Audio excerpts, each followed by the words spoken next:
Are you procrastinating right now as you watch me do, like, this?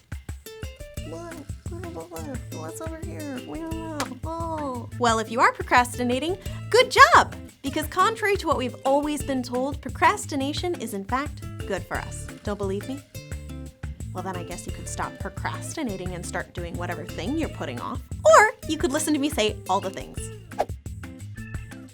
Procrastination has only been considered a bad thing in pretty recent human history. Greeks and Romans regarded procrastination very highly. Those considered the wisest leaders were expected to procrastinate and basically walk or sit until they had to make some big decision. The I Ching philosophy promotes the natural order of the universe and the correct timing of actions. In fact, procrastination was really only considered a bad thing during the Puritanical era when Jonathan Edwards made a sermon against procrastination. He preached how procrastination is lazy and sloth and how work requires immediate and diligent action. And it caught on, so now procrastination is considered a bad thing. But it's not. It's great.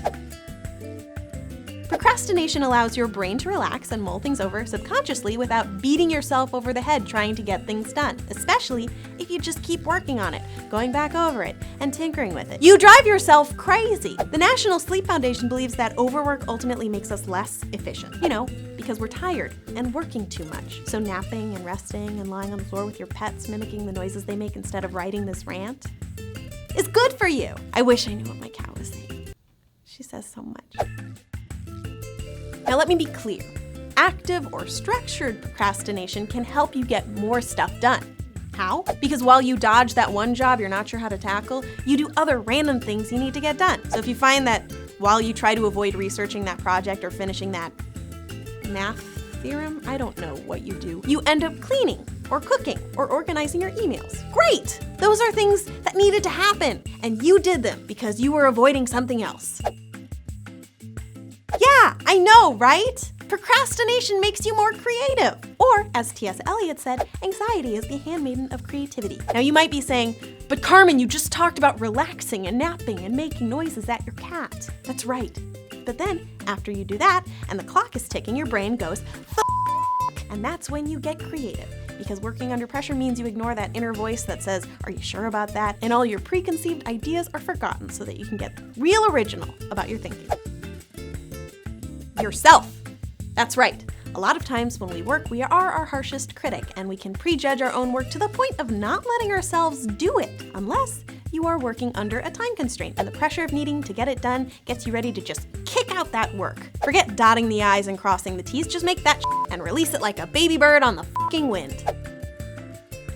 A ton of very successful, cool people are famous for procrastinating. Steve Jobs constantly procrastinated, practicing seemingly unrelated things like calligraphy that, in the end, helped influence his design of Apple products. Bill Clinton waited last minute to revise his scripts. Frank Lloyd Wright procrastinated for almost a year while on commission. Abraham Lincoln was rumored to have written the Gettysburg Address on a napkin on the train to give the Gettysburg Address. Margaret Atwood admits to procrastinating all morning until she, quote, plunges into the manuscript in a frenzy of anxiety around 3 p.m. Aaron Sorkin is famous for putting off writing until the 11th hour, and when Katie Couric asked him about it, he said, "You call it procrastination?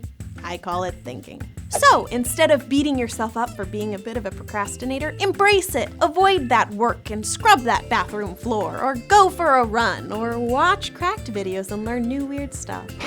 Your subconscious will keep working, even if it doesn't feel like it is. Just leave that 11th hour open so that you have time to finish whatever you are supposed to do, because there's a big difference between procrastination and just not finishing your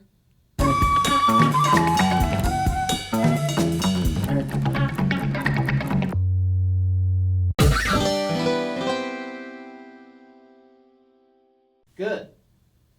Hey, so end plate. What? I had to write it. Shit. Okay, thank you for watching the video, and something funny. If you want to keep procrastinating, make a comment, or watch more videos by subscribing.